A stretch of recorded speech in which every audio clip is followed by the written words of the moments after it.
Olá, meninos e meninas. Ninguém sonhava que as aves fossem parentes próximos dos terríveis terópodes, aquele grupo que inclui o Tyrannosaurus Rex. Mas, com o tempo, os paleontólogos começaram a perceber que muitas características que a gente associa às aves modernas já estava aparecendo nesses dinossauros muito antes do voo surgir. Ou seja, as aves começaram a surgir ainda dentro dos dinossauros terrestres. Um grupo dentro dos terópodes, mas não o grupo que inclui o Tyrannosaurus Rex, é um grupo chamado Maniraptora. Curiosamente, os Maniraptores ainda eram parentes bastante próximos do Tyrannosaurus Rex. Mas então, entre os Maniraptores, encontramos alguns dos dinossauros mais famosos da paleontologia, como o Velociraptor mongoliensis, que inclusive é representado no filme The Jurassic Park, só que lá ele é meio grande e o verdadeiro Velociraptor era pequeno. E hoje sabemos que o Velociraptor possuía penas, mas provavelmente ele não parecia exatamente um pássaro moderno. Ainda tinha muitas características reptilianas.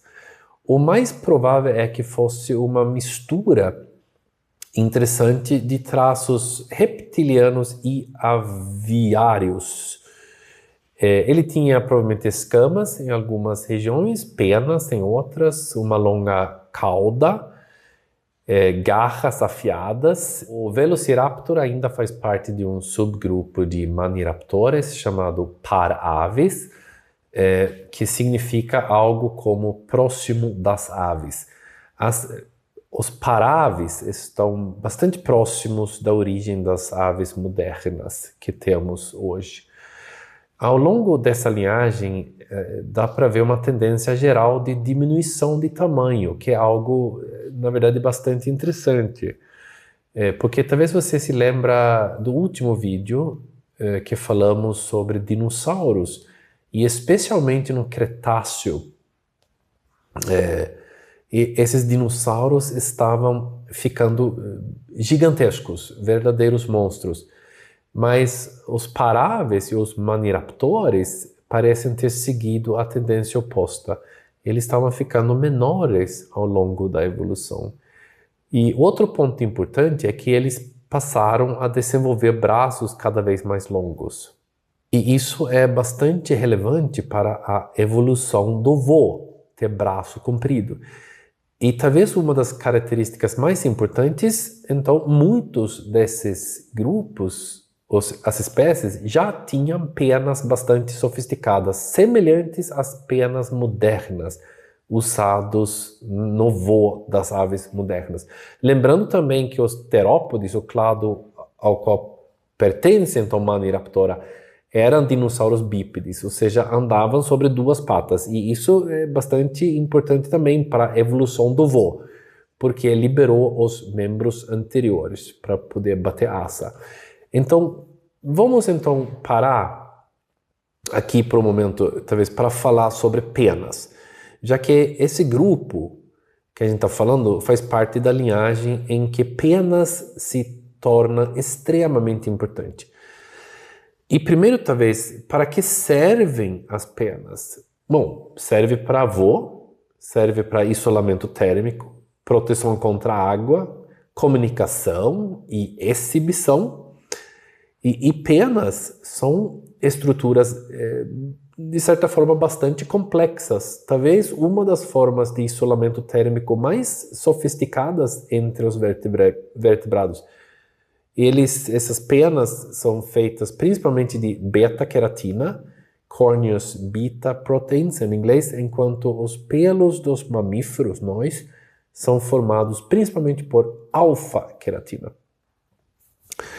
E existem vários tipos de penas, mas eu só vou falar alguns deles, os mais famosos. O primeiro, então, seria o down feathers em inglês, que é penas plumosas ou plumas, que não possuem raque central, rígido, nem os ganchos das bárbulas, que chamam. que mantém as penas de voo, que a gente vai ver depois, unidas. Essas penas são macias, fofas e bastante bom para isolamento térmico. E você vê essas penas muito em filhotes de aves, que eles têm essas penas plumosas, pelo menos no início da vida. São também essas penas que tradicionalmente são usados em cobertores, casacos e travesseiros de plumas. E depois temos as penas mais famosas, que são as penáceas. Tem as penáceas de voo, das asas, e penáceas da cauda. São estruturas bastante sofisticadas e eles têm raques, um eixo central. Eles têm barbas, que são estruturas laterais que saem do raques. E eles têm bárbulas, que são ramificações menores entre essas barbas. E também tem ganchos nas bárbulas, se chamam hamuli em geral. Pequenos ançóis, vamos dizer, que prendem toda a pena junto, como se fosse um zíper biológico. E se a ave se molha ou se coça e o zíper abre essa pena, ele usa o bico dele para alinhar as penas e fechar esses ganchos novamente. E uma diferença importante entre muitas penas de voo e essas penas de cauda é na posição daquele raque central, que nas penas das asas, o raques geralmente fica deslocado de forma assimétrica para um dos lados da pena. É bastante importante para a aerodinâmica do voo. Ou seja, o lado da pena que enfrenta o vento, que é o borda de ataque, é muito mais estreito e rígido. É lá que fica o raques. O outro lado é mais largo.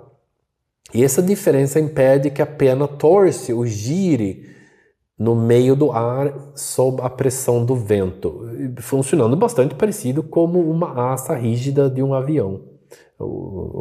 A asa de um avião não pode estar tudo mole, né? Ele tem um balanço, mas não completamente.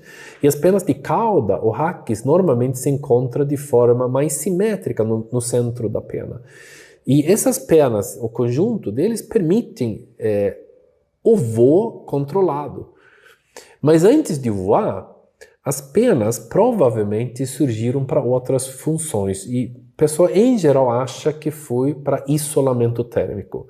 Ou talvez então para exibição visual, comunicação entre os indivíduos, mas provavelmente isolamento térmico. E isso é bastante interessante porque significa que uma estrutura que mais tarde permite às aves modernas, ou sei lá, cruzar oceanos, sei lá, e ir para um continente e para o outro, e dominando os seus, provavelmente começou de forma muito mais simples lá nos pequenos dinossauros terrestres lá no Cretáceo. E esses dinossauros não tinham avó, né? Mas então, quem foi a primeira ave? Vamos lá. E não sei se isso pode ser considerado um fato totalmente consolidado, essas coisas mudam um pouco na história. Mas a maioria, pelo menos historicamente, considera o Archaeopteryx litográfica como a primeira ave. E essa história é maravilhosa. O Archaeopteryx viveu há cerca de 150 milhões de anos atrás, no final do Jurássico, e ele tinha uma mistura impressionante de características de dinossauros e aves. Ele tinha penáceas de voo e de cauda bastante avançada. Você tinha penas também na cauda. E provavelmente conseguia planar, ou talvez realizar algum tipo de voo limitado. Mas, ao mesmo tempo, ainda tinha dentes. Ele tinha uma longa cauda óssea, dedos com garras nas asas, né? E muitas outras características claramente reptilianas. E durante muito tempo ele foi considerado o elo clássico entre dinossauros e aves. Tecnicamente, o Archaeopteryx não faz parte do grupo coroa das aves modernas. O grupo coroa, lembra, inclui o último ancestral comum de todas as aves vivas atuais e todos os seus descendentes, incluindo todas as espécies então extintas daquela linhagem. Algo então que surgiu depois do Archaeopteryx. Por causa disso, o Archaeopteryx provavelmente faz parte do grupo tronco, ficando muito próximo da origem das aves modernas, mas fora do grupo formado pelas aves atuais de hoje. Mas em um sentido mais amplo, o clado Aves geralmente inclui o Archaeopteryx litográfica. Então, sendo o grupo Aves, então, definido como grupo formado pelo último ancestral comum do Archaeopteryx e de todas as aves vivas, além de todos os seus descendentes, incluindo todas as espécies extintas. Então, Aves é um clado maior do que os aves modernos. Mas historicamente é difícil, pelo menos, não reconhecer o Archaeopteryx como um fóssil bastante importante, porque o Charles Darwin, ele publicou Origem das Espécies em 1859 e apenas alguns anos depois foi encontrado o primeiro fóssil quase completo de um Archaeopteryx. O animal ficou preservado em um calcário extremamente fino da região de Solnhofen, na Alemanha, e é tão detalhado que até as impressões das penas minúsculos foram fossilizadas. E sem esse tipo raro de preservação, o Archaeopteryx provavelmente parecia apenas mais um pequeno dinossauro.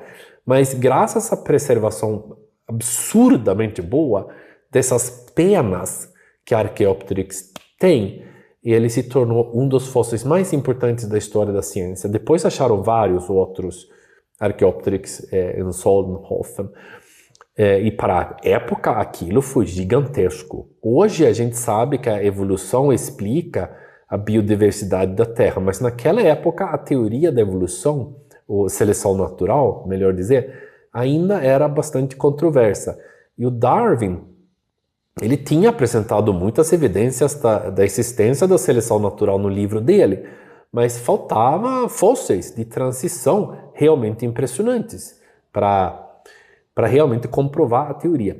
E então apareceu a Archaeopteryx litográfica, um animal com penas e muitas características de ave, como fúrcula, né, que é aquele osso que o pássaro tem, e as asas, mas também com características típicas de dinossauros reptilianos, como dentes, uma longa cauda óssea e dedos separados com garras nos membros superiores, que os pássaros não têm. Né?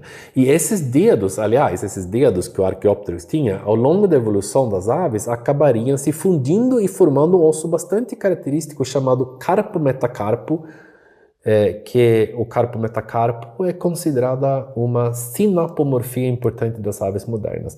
Então aqueles 3 dedos então, dos dinossauros nas aves viraram o carpo-metacarpo.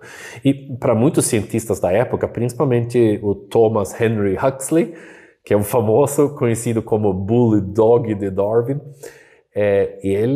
esse achado foi uma evidência poderosa para ele que o Darwin provavelmente estava certo. E mesmo muitos críticos na época tiveram que admitir que a ideia de transformação gradual das espécies começava a fazer muito sentido após a descoberta do Archaeopteryx, porque ele era réptil e ave ao mesmo tempo. Bom, o Archaeopteryx, para finalizar essa história, ele voava ou não? Bom, antes de responder isso, a gente talvez pense um pouco o que é voar. Você tem uma coisa que chama voo ativo, é quando o animal produz sustentação batendo as asas, né? Como os pássaros. Tem outros bichos também, inseto também, que tem voo ativo, morcego, que é um mamífero. Já o voo passivo ocorre quando o animal apenas plana ou aproveita correntes de ar sem gerar força suficiente para permanecer no ar sozinho.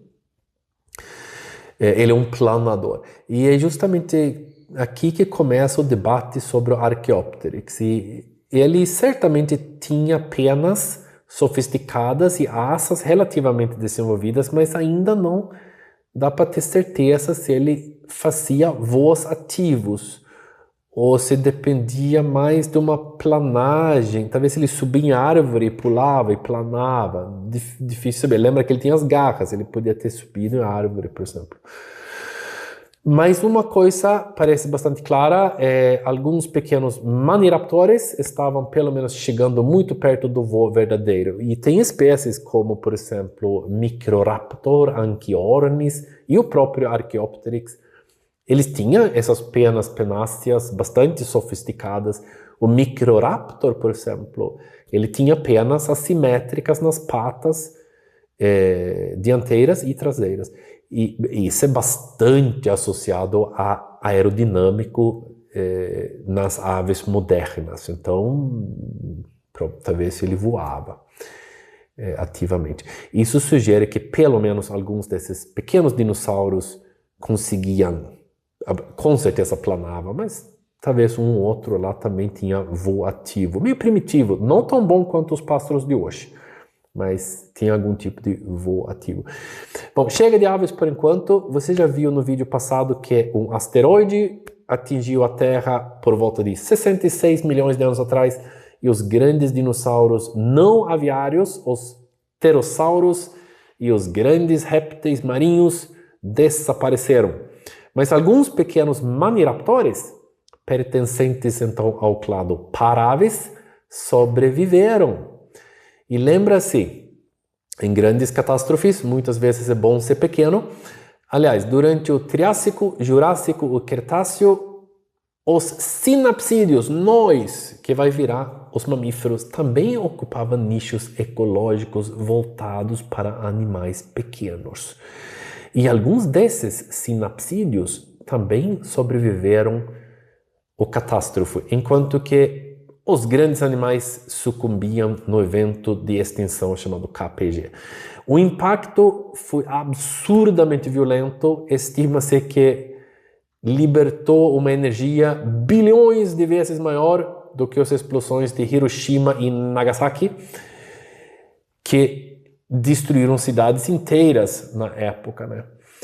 Então, você imagina, esse impacto foi absolutamente violentíssimo. E depois do impacto do asteroide, vieram alguns dos tremores mais fortes de toda a história recente da Terra, provavelmente os tremores maiores em pelo menos o último meio bilhão de anos.